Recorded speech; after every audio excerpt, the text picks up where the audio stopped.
जय हिंद दोस्तों। आशा करते हैं आप सभी लोग स्वस्थ होंगे और आप लोग की पढ़ाई बिल्कुल मस्त तरीके से चल रही होगी। बीच में बहुत ही गैप हो गया है क्लास के आने में, इसीलिए अब जो वीडियो आएगी वो कंटिन्यू आएगी। हाँ, पर इस बार का जो पैटर्न रहेगा वो थोड़ा चेंज रहेगा, क्योंकि आपको हो सकता है, क्योंकि बहुत सारे एग्ज़ाम आप लोग में से बहुत सारे देना होते होंगे।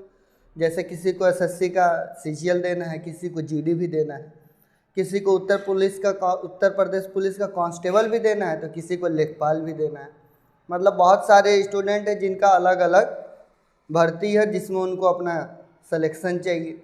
पर सिलेबस क्या है, सबका लगभग सेम है। मतलब जिसमें मैथ्स आता है तो उसमें मैथ्स आता है। अर्थमेटिक का पोर्शन अगर मैथ्स में आता है तो वो हम सीजीएल के लिए पढ़ लें या जीडी के लिए पढ़ लें, या फिर हम सीएचएसएल के लिए पढ़ें, या यूपी पुलिस कांस्टेबल के लिए, रेलवे के लिए पढ़ें। मतलब कोई भी वनडे एग्ज़ाम के लिए जब हम पढ़ते हैं अर्थमेटिक, तो वहाँ पर ऐसा नहीं होता कि कोई भी चीज़ चेंज हो जाता है, बस चेंज होता है लेवल।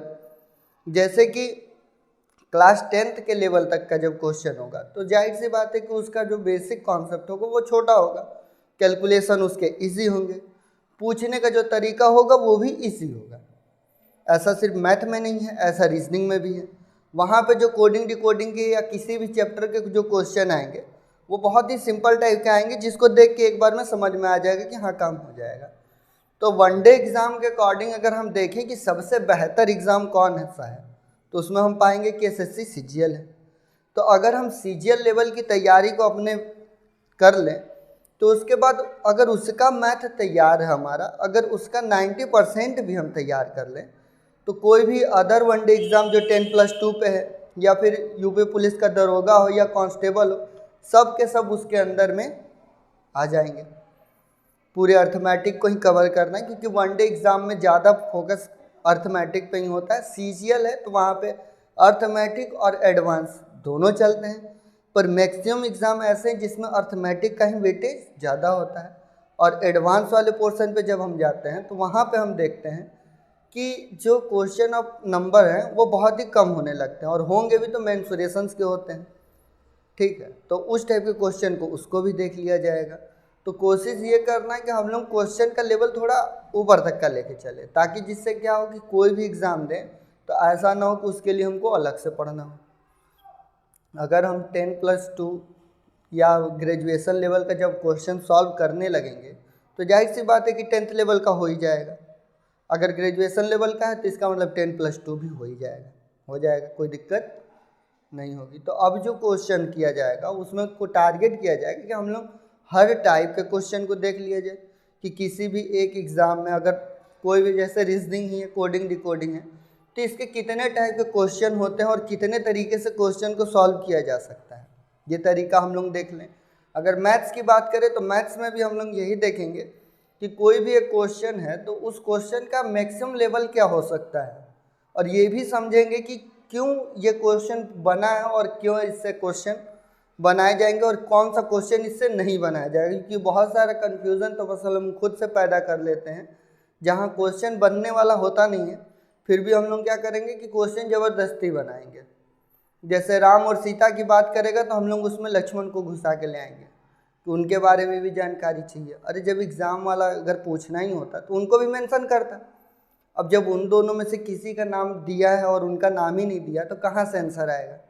सही बात है।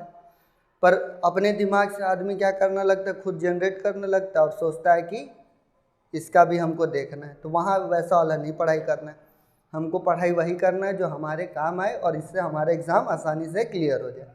समझ में आ रहा है? तो अब से क्लास जो होगी वो कंटिन्यू आएगी। हाँ, मैथ्स का भी आएगा, रीजनिंग का भी आएगा और जीएस का भी आएगा, क्योंकि बीच में थोड़ा हेल्थ इशू भी हो गया था और बहुत सारे फेस्टिवल भी आ गए थे, जिसकी वजह से क्लास में बहुत लेट हो गया, और कुछ और भी काम थे जिससे क्लास नहीं हो पा रहा था कंटिन्यू। पर अब कोशिश यही है कि क्लास अब कंटिन्यू रहेगी, और हम फिर से चालू कर रहे हैं कोडिंग डिकोडिंग। यानी कि हम ऐसे पैटर्न से ले चलेंगे कि जैसे कि मान लेते हैं सप्ताह में 3 दिन रीजनिंग का हो जाएगा और 3 दिन मैथ्स का। इस पैटर्न से हम लोग क्या करेंगे, क्लास को लेना चलेंगे, ताकि साथ साथ में जैसे ही 3 दिन हमारा रीजनिंग कंप्लीट हो जाता है तो उसके बाद रीजनिंग का हमको प्रैक्टिस करना है, तो रीजनिंग का प्रैक्टिस करेंगे, साथ में मैथ्स सीखते चलेंगे। जब मैथ्स ख़त्म हो जाएगा 3 दिन तो मैथ्स का प्रैक्टिस अपना करते चलेंगे। ऐसे दोनों तैयार होता चलेगा साथ में। क्योंकि किसी भी वनडे एग्ज़ाम में जो एकदम सिक्योर नंबर देता है, जो कंफर्म होता है कि अगर आंसर आया है तो नंबर मिलेगा, वो मैथ्स और रीजनिंग है। यहाँ पे हम चाहें तो अगर 25 नंबर का पेपर है तो 25 में 25 भी ला सकते हैं, अगर 50 नंबर का पेपर है तो 50 में 50 भी ला सकते हैं, बिना अपना नंबर एक भी कटवाए। बस हमारा स्पीड बन जाना चाहिए, और वो कब बनेगा, जैसे जैसे हम प्रैक्टिस करेंगे वैसे वैसे बनता जाएगा। ठीक, तो कोडिंग डिकोडिंग में सबसे पहले हम लोगों को ये जानना होगा कि अल्फ़ाबेट्स के बारे में। जब तक अल्फ़ाबेट्स के बारे में हम लोग नहीं जानेंगे तब तक कोडिंग डिकोडिंग हमारे बस का नहीं होगा, क्योंकि कोडिंग डिकोडिंग जो होता है वो 3 टाइप का होता है। पहला जो होगा वो लेटर कोडिंग होगा, दूसरा जो होगा लेटर टू नंबर कोडिंग होगा, तीसरा जो होगा वर्ड टू वर्ड कोडिंग होगा। ठीक, तो उन तीनों टाइप को हम लोग देखेंगे। पर लेटर टू लेटर कोडिंग में भी बहुत सारे क्वेश्चन ऐसे हैं जिनको अलग अलग तरीके से पूछा जाता है। जैसे लेटर वाले में कभी किसी नंबर में नंबर बढ़ते क्रम में रहेगा, किसी में घटते क्रम में रहेगा, किसी में मर्ज हो जाएगा, बढ़ेगा भी और घटेगा। तो हम लोग देखेंगे वो सब टाइप के, और जो मर्ज वाले क्वेश्चन है उनको भी हम लोग आसानी से समझते चलेंगे कि कैसे वो क्वेश्चन होगा। ठीक, और इससे पहले वाली भी क्लास होगी मेरी कोडिंग डिकोडिंग की, अगर किसी को एक ही बार में सारा कुछ समझना है तो वो भी क्लास देख सकता है। पर यहाँ पे जो कोशिश करेंगे, यहाँ पे एकदम स्टेप बाय स्टेप छोटे छोटे क्रम में, जैसे कि वो एक ही वीडियो में कंप्लीट है। तो किसी को ऐसा है कि नहीं हमको कल ही एग्ज़ाम देना है तो वो वाली वीडियो देख के जाके एग्ज़ाम दे सकता है, क्वेश्चन सारे होंगे तब पर भी, बशर्ते हमको अल्फ़ाबेट्स को याद करना है। कई बार अल्फ़ाबेट्स अपने नॉर्मल रूप में ही प्लेस वैल्यू उनका दिया होगा, जैसे कि एक ही अगर रियल प्लेस वैल्यू चेक करें तो कितना होगा, एक ही होगा, पर अपोजिट चेक करेंगे तो 26 हो जाएगा। और उसका लेटर पूछ देगा कि ए का अपोजिट लेटर कौन सा होता है, तो जेड होगा, बी का कौन होगा, वाई होगा। तो ये कुछ वर्ड्स हैं जिनको हमको याद ही करना है। बहुत सारे बच्चे सोचते हैं कि अरे हम लिख लेंगे, पर लिखने से क्वेश्चन जल्दी नहीं होगा सॉल्व। जैसे कि अगर एसएससी जीडी की ही बात कर लें, क्योंकि हाल फिलहाल में एसएससी जीडी और सीजीएल का ही एग्ज़ाम होने वाला है, तो अगर जीडी की बात करते हैं तो अब तो नया पैटर्न भी आ गया है। 1 घंटे का समय और 80 क्वेश्चन करना है, जिसमें 20-20 क्वेश्चन हर सेक्शन से मिलेगा, मैथ से भी मिलेगा, रीजनिंग से भी मिलेगा, जीएस से भी मिलेगा, और हिंदी और इंग्लिश में से जो चूज़ किए होंगे वो मिलेगा। तो जब ऐसे 20-20 का है और समय है आपके पास 60 मिनट, तो जाहिर सी बात है कि हर क्वेश्चन के लिए आपको 1 मिनट भी नहीं मिलेगा। क्लियर है? और साथ में वहाँ पे आपको मैथ भी करना और रीजनिंग भी करना है। इसका मतलब जीएस और हिंदी से या इंग्लिश से आपको समय बचाना भी होगा, तभी तो यहाँ पे रीजनिंग। और रीजनिंग में भी इतना समय आप नहीं दे सकते कि हर क्वेश्चन पे 1 मिनट रुका जाए। तो अगर आप क्वेश्चन लिखने ही लगेंगे अल्फ़ाबेट्स, 2 क्वेश्चन आने हैं, अब 2 क्वेश्चन के लिए आप ABCD पूरा लिखेंगे तो उससे आपका क्या होगा, टाइम लॉस नहीं होगा, और आप जो आने वाले क्वेश्चन हैं उनको भी छोड़ देंगे, कोई मतलब नहीं रह जाएगा। तो कोशिश ये करना है कि ज़्यादा से ज़्यादा हमको याद हो जाए। और याद करने के लिए एक आप लोग पहले तो डायग्राम बना लेंगे अपना। जैसे ए की प्लेस वैल्यू क्या है, 1 है, बी की क्या है, 2 है, सी की 3, डी की, ई की 5, एफ की, जी की, एच की, आई की, जे की 11, एल का, एम का। आपको ऐसा ही बनाना है, एक क्रम में ए से लेके एम तक ही लिखना है। उसके बाद इसी के नीचे से आपको फिर लिखना है N, O, P, Q, R, S, T, U, V, W, X, Y और जेड। ऐसे ही आपको लिखना भी है। 26 हो गए, और इसी को याद करना है कि इससे दोनों याद होगा। कैसे कि ए की प्लेस वैल्यू कितनी है 1 है और ए का अपोजिट कितना होगा 26 होगा और ए का अपोजिट लेटर कौन होगा जेड होगा। इसी तरीके से बी का भी देख लेंगे, सी का भी, डी का अपोजिट डब्ल्यू, ई का अपोजिट भी, एफ का अपोजिट यू, जी का अपोजिट टी, एच का अपोजिट एस, आई का आर, जे का क्यू, के का पी, एल का ओ और एम का एन हो जाएगा। क्लियर? यहाँ तक में याद करने में कोई दिक्कत होगा भी तो कुछ नहीं करना है, आपको याद करना है अपने टेबल के आगे जहाँ भी पढ़ते होंगे वहाँ पे इसको क्या करना है लिखना है और इसको चिपका लेना है ताकि जब भी देखें टेबल पे बैठें तो ये आँख के सामने चलता रहे और ये आसानी से याद हो जाए। इसमें से बहुत सारे लेटर हैं जिनका हम लोग प्लेस वैल्यू उनके लिखने के तरीके से या कोई भी वर्ड को ऐड करके हम लोग याद कर सकते हैं। ठीक है, तो कुछ ही वर्ड को ऐसे हम लोग याद कर सकते हैं, बाकी अगर याद करना होगा तो एक और फॉर्मूला है। क्या फॉर्मूला है कि जैसे कि सीफी लॉरेक्स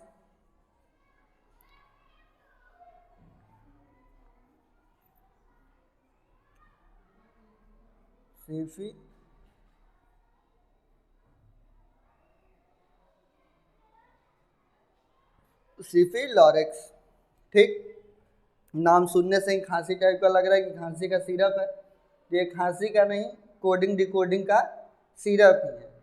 कौन सा, अगर ये डॉक्टर की दवा याद हो गई तो कोडिंग डिकोडिंग का क्वेश्चन याद हो जाएगा। कैसे? क्योंकि 3 का टेबल तो सबको याद ही होगा, बचपन से पढ़ते हैं, ऐसा तो कोई नहीं होगा जिसको 3 का भी नहीं याद हो। तो 3 के टेबल हैं 3, 6, 9, 12, 15, 18, 21, 24।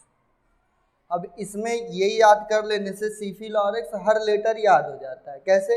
अब सी है तो इससे पहले कौन आएगा और बाद में, तो अगर सी 3 नंबर पे है तो इससे एक पहले चाहिए बी, तो ये कितने पे होगा? सी के बाद आता है डी, तो वो कितने पे होगा? उसी तरीके से एफ आ गया तो एफ के पहले कौन आता है? ई आता है, और एफ के बाद कौन आता है? ई का प्लेस वैल्यू कितना आएगा? 5 आ जाएगा, और जी का कितना आ जाएगा? 7 आ जाएगा, क्योंकि हमको एफ का पता है कि 6 होगा। तो एक आगे और एक पीछे करके हमको सारे के सारे लेटर याद हो जाएंगे। अच्छा, बहुत लोग सोच रहे होंगे कि सर ए और जेड तो रह ही गए, तो भैया इतना तो पता ही होगा कि ए से स्टार्ट होता है तो पहले नंबर में होगा और जेड से आखिरी होता है तो वो 26 नंबर पे होगा, यानी कि वो तो क्लियर है। यानी कि याद करने के लिए हमको क्या याद करना होगा? सीफी लॉरेक्स। यहाँ तक में कोई दिक्कत? इसको नोट कर लेना है।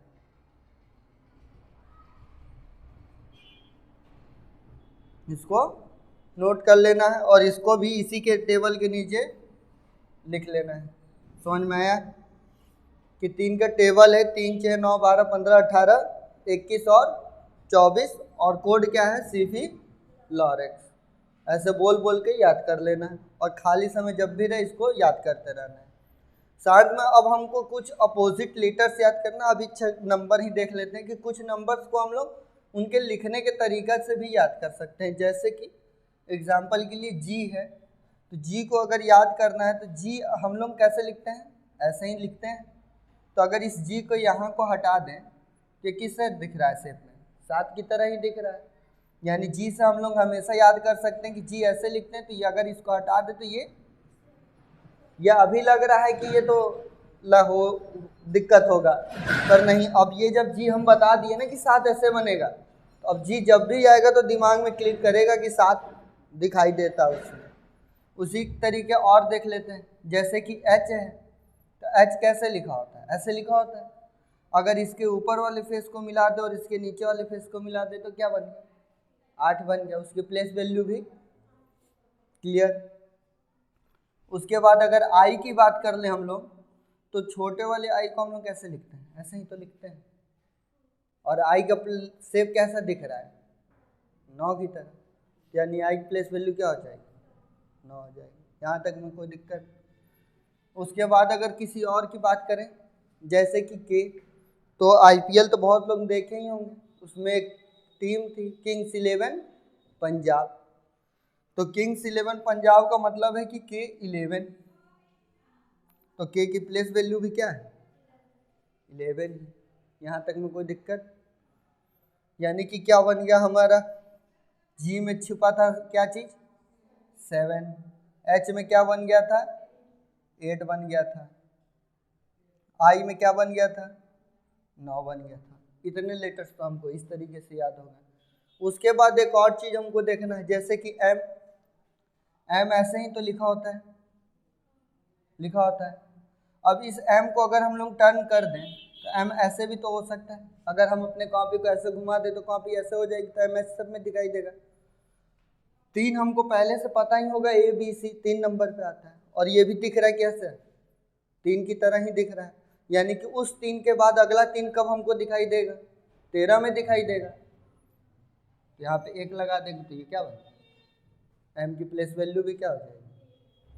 उसी तरीके से W भी कैसा बना होता है 3 की तरह ही बना होता है। यहाँ भी हम अपने कॉपी को क्या करते हैं रोटेट कर दें तो ये भी कैसे दिखाई देगा 3 के शेप का।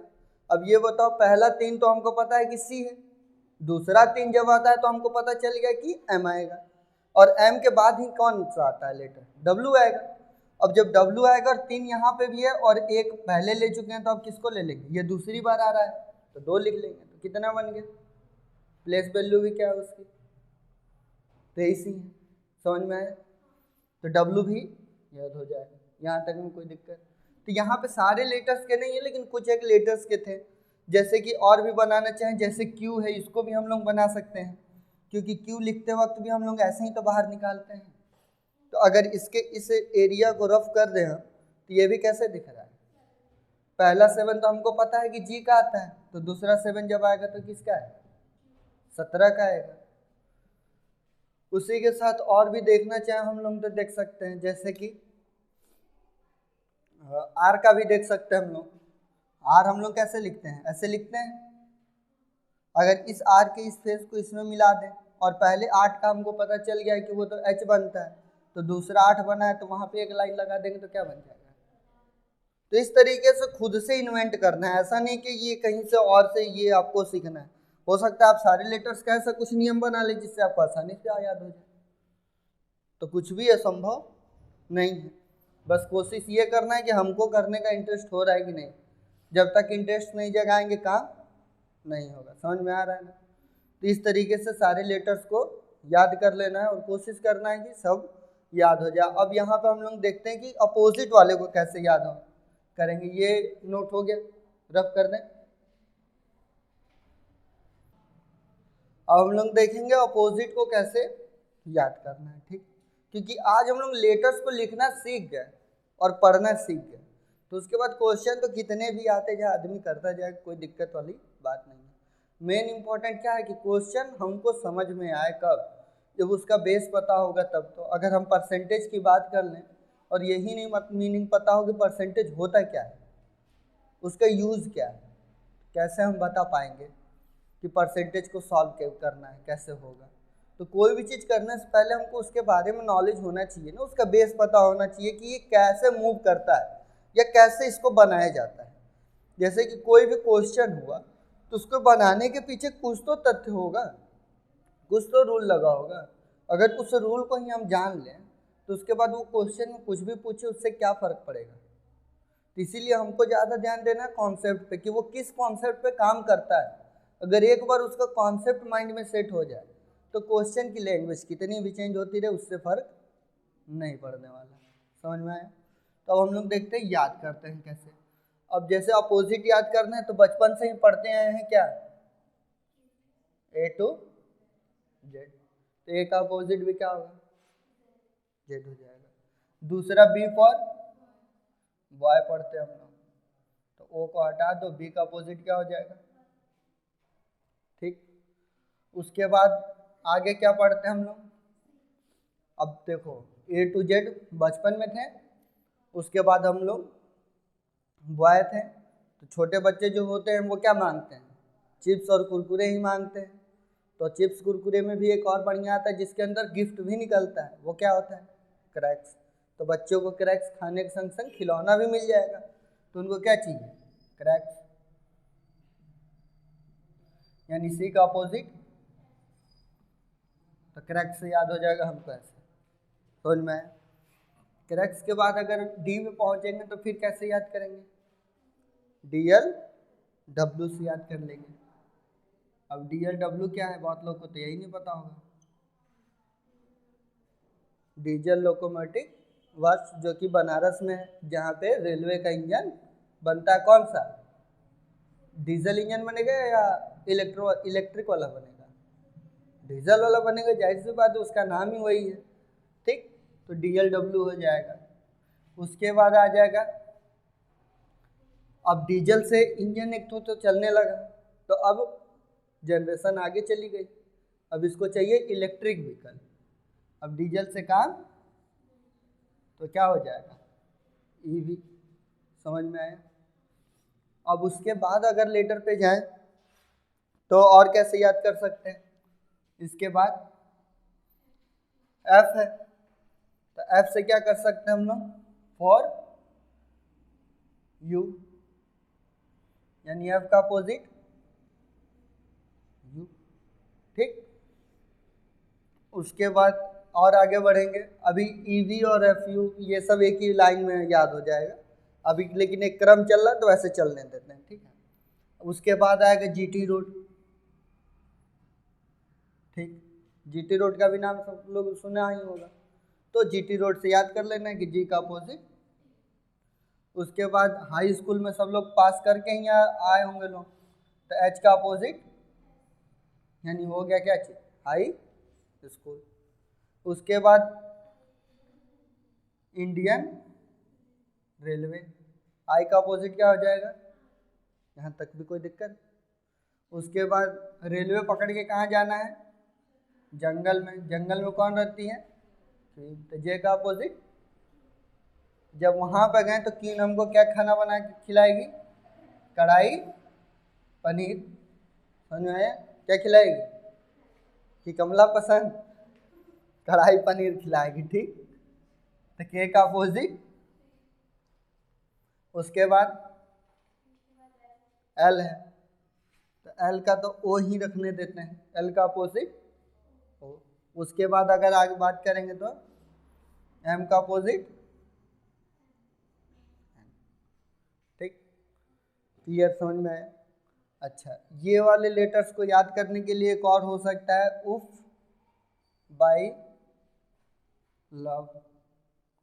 अब इससे भी याद हो जाएगा, क्या हो जाएगा? उफ, यू का अपोजिट, बाई बी का अपोजिट, एल का अपोजिट और बी का अपोजिट, उफ बाई लव। इससे भी हमको याद हो जाएगा। क्लियर? और इसको एक कहानी की तरह याद करें तो याद कैसे कर सकते हैं कि बचपन में लोग आते थे तो हमसे क्या सुनते थे? ए टू जेड, और हम क्या थे? बॉय थे, और इसीलिए हम क्रैक्स मानते थे हमेशा खाने के लिए। तो सी का अपोजिट क्या हो गया? क्रैक्स। और रहने वाले हम कहाँ के थे? डीएल डब्ल्यू के। जब डीएल डब्ल्यू के थे तो ईवी को रहने देते हैं, चाहे ईवी को भी ले लेते हैं। डीएल डब्ल्यू के थे तो हमारे पास क्या थी? Electric vehicle. इलेक्ट्रिक व्हीकल्स से लेके हम दूसरे दोस्त को फॉर यू, मतलब वो दूसरे दोस्त को दे देते थे। ठीक, फिर वहाँ से वो कहाँ लेके चला जाता था? उसको जीटी रोड पे, और जीटी रोड पे जाते थे तो उसके बाद उसको पार करके हम लोग कहाँ पहुँच जाते थे? अपने हाई स्कूल। हाई स्कूल से बाहर निकले तो क्या पकड़े हम लोग? फिर इंडियन रेलवे। इंडियन रेलवे को पकड़ के हम लोग कहाँ पहुँच गए? जंगल। वहाँ पे कौन थी? क्वीन। वो हमको क्या खाना बना के खिलाई? कढ़ाई पनीर। और कढ़ाई पनीर पहन के खिलाई तो हमको क्या हो गया? लव हो गया। याद कर सकते हैं इससे। लव हो गया तो हम लोग क्या बन गए? मैं। पूरा कहानी कंप्लीट। ठीक, तो इस तरीके से एक कहानी फॉर्म करके अपने से याद कर लेना है। अब ऐसा ना हो कि अपोजिट भूल जाए, जैसे एच का अपोजिट एस, जी का अपोजिट आई का अपोजिट, जे का अपोजिट ई का अपोजिट, एल का अपोजिट, एम का अपोजिट m की प्लेस वैल्यू,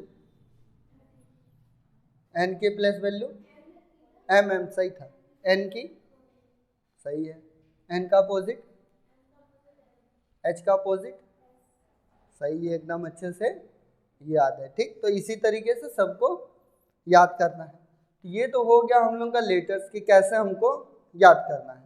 अब हम लोग को ये देखना है कि किस टाइप के क्वेश्चन आते हैं और कैसे एग्जाम में हमको उनको सॉल्व करना है। क्योंकि जैसे अगर अभी और हम लोग बात करें तो जैसे कि अगर हम बात कर ले a+1 बराबर क्या हो सकता है, b हो सकता है, और a-1 करेंगे तो क्या हो जाएगा, z हो जाएगा। कैसे होगा, a की प्लेस वैल्यू कितनी होती है और एक और एक जुड़ के कितना होता है, और दो प्लेस वैल्यू किसकी है। उसी तरीके से a की प्लेस वैल्यू कितना है हम लोग माने हैं 1, और 1 - 1 करा देंगे तो कितना आ जाएगा 0, जैसा तो कोई हिसाब किताब होता है नहीं। तो जब भी अल्फ़ाबेट्स में ऐसे नंबर आते हैं इसका मतलब वो क्या हुआ है, एक रोटेट फॉर्म में है। रोटेट फॉर्म का मतलब है कि जेड पे जैसे ही जेड की प्लेस वैल्यू कितनी होती है, यानी इस 26 के बाद फिर से लेटर्स रिपीट करेंगे, यानी 26 के बाद क्या आएगा ए, बी और सी। तो इस ए को फिर क्या कहेंगे हम लोग 27, इसको क्या कहेंगे, तो इसको क्या कहेंगे, फिर ऐसे ही क्रम बढ़ता जाएगा। समझ में आया। फिर एक बार जेड आएगा, तब ये जेड इस बार कहाँ पे होगा 26 दूना के 52, यानी कि अब कहाँ पे होगा वो 52 पे। अब इस 52 के बाद भी तो ए आएगा, तो अब क्या हो जाएगा ए 53, फिर ऐसे चलते जाएगा। समझ में आ रहा है ना। तो इस तरीके से क्रम चलता जाएगा। फिर जेड आएगा, कितने नंबर पे आएगा जेड इस बार 78 पे आएगा ना 78 पे आएगा। फिर जब 78 पे आएगा तो 79 पे फिर कौन सा आ जाएगा, यानी इसी ए को हम लोग कितने तरीके से लिख रहे हैं, एक बार तो 1 लिख रहे हैं, एक बार 27 लिख रहे हैं, एक बार इसी को हम लोग 53 लिख रहे हैं, और एक बार इसी को हम लोग 70, इसके आगे भी हम लोग चाहें तो और भी लिख सकते हैं। ये सिर्फ ए के साथ नहीं है, ऐसा हम लोग 2600 लेटर के साथ कर सकते हैं, और ऐसे एग्ज़ाम में भी मिलेगा। ऐसा नहीं कि यहीं पे मिलेगा, एग्ज़ाम में भी मिलेगा। अच्छा, तो यहाँ पे एक में से तो इसको घटा नहीं सकते थे क्योंकि 0 प्लेस वैल्यू पे तो कोई नहीं है, लेकिन 27 में से तो एक को घटा सकते थे। तो अगर 27 में से एक को घटाएंगे तो कौन सा आएगा 26, और 26 पे कौन होता है तो जेड आ जाएगा हमारा। समझ में आया ना। यानी कि इस ए को हम लोग कितने तरीके से लिख सकते हैं इसके बारे में कोई पता है, इसके एक भी लिख सकते हैं, 27 भी, 53 भी, 79 भी, और इसके आगे भी बढ़ते जाएगा लेटर। ठीक इसी तरीके से ए को हम लोग और क्या लिख सकते हैं 26 भी लिख सकते हैं, 52 भी लिख सकते हैं, और 78 भी लिख सकते हैं। लिख सकते हैं कि नहीं, लिख सकते हैं। कैसे लिखेंगे नहीं, क्योंकि ये माइनस करके नहीं, ए का अपोजिट प्लेस वैल्यू अगर उल्टे दाएं साइड से पढ़ेंगे जब, तब ए किस प्लेस पे आता है 26 पे। फिर उसके भी वापस और पढ़ते गए तो कौन आएगा, फिर और पढ़ते गए तो जैसे जेड को भी और हम लोग क्या लिख सकते हैं, एक भी लिख सकते हैं। कब, जब इसको हम लोग दाएं से पढ़ेंगे, यानी राइट हैंड साइड से पढ़ेंगे, क्योंकि हम लोग हमेशा किधर से पढ़ते हैं लेफ्ट टू राइट। और जब उल्टा बोले या विपरीत बोल दे या दाएं से बाएं बोल दे तो वहाँ पे नियम चेंज हो जाएगा। यानी एक ही लेटर को हम लोग कितने बार कितने तरीके से लिख सकते हैं, बहुत सारे नियम है। दूसरा पॉइंट और क्या लिख सकता है ए को, जैसे कि हम यहाँ पे ए का या बी का किसी का भी एक नियम ही समझ लेते हैं। कौन से लेटर का नियम समझना है बताओ, उसी से क्लियर हो जाएगा कि कितने टाइप से क्वेश्चन आते हैं। जैसे ए को ही ले लेते हैं, तो ए का हम लोग देखें कि ए को हम लोग क्या लिख सकते हैं, एक भी लिख सकते हैं और 26 भी लिख सकते हैं। ए कब लिख सकते हैं, जब इसका लेफ्ट टू राइट पढ़ते हैं, यानी बाएं से पढ़ते हैं तब हम लोग इसको एक पढ़ते हैं इसका प्लेस वैल्यू, लेकिन अगर दाएं से पढ़ेंगे तो 26। वहीं पे दूसरे इसका हम लोग 52 भी पढ़ सकते हैं, और साथ में क्या पढ़ सकते हैं 53 भी पढ़ सकते हैं। 52 कब पढ़ सकते हैं, जब उल्टे साइड से ही हम लोग डबल रिपीट में जाएंगे, और इसको सीधे साइड से जब हम लोग डबल रिपीट में जाएंगे। समझ में आ रहा है? दूसरा पॉइंट और क्या लिख सकते हैं हम लोग, इसी को हम लोग चाहे तो 1 + 2 करके 3 भी लिख सकता है। समझ में है?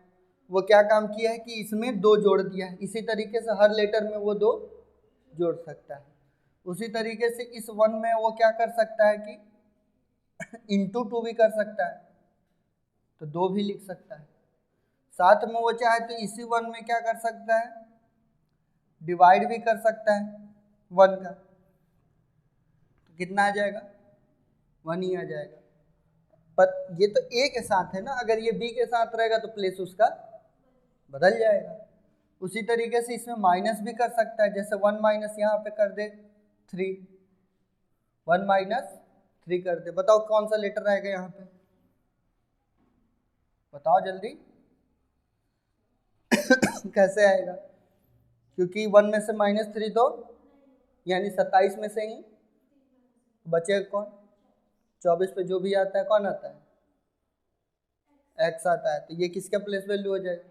यानी इसी a को हम लोग कितने तरीके से बोल सकते हैं, इसी लेटर में कोई भी नंबर ऐड हो सकता है, इस 2 के जगह पे 3, 4, 5, 6 जो मन करे उसका वो ऐड कर सकता है। इसी लेटर में वो किसी भी नंबर का गुणा भी करा सकता है, इसी में किसी नंबर का वो डिवाइड भी कर सकता है, और इसी नंबर में किसी भी नंबर का माइनस भी कर सकता है। और एक पॉइंट क्या था कि इसकी प्लेस वैल्यू, कि इसके प्लेस वैल्यू भी बदलते रहते हैं, जब बाएं से पढ़ेंगे तो 1 पे, दाएं से पढ़ेंगे 26 पे, रिपीट करेगा तो 52 पे और 53 पे, इसी तरीके से और भी आगे बढ़ सकता है। दूसरा पॉइंट क्या लिख सकता है, जैसे कि इसी का a का स्क्वायर लिख दे या फिर a का क्यूब लिख दे। अब a तो एक ही नंबर पे है, तो इसका तो स्क्वायर करेंगे तब पर भी कितना आएगा, और क्यूब भी करेंगे तो, पर अगर ये b होता तो b का स्क्वायर करते तो, और b का क्यूब करते हैं तो 8।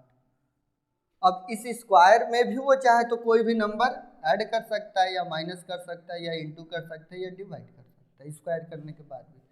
तो ये डिपेंड करेगा कि किस लेवल का हम एग्ज़ाम दे रहे हैं। अगर 10th लेवल का एग्ज़ाम दे रहे हैं तो वहाँ पे प्लस और माइनस तक में बात कंप्लीट हो जाती है। दूसरी बात, उसका मेन वैल्यू या उसका अपोजिट वैल्यू, यहाँ तक काम चल जाएगा। 10 + 2 में जाएंगे तो वो 52 भी कर सकता है और 53 भी कर सकता है।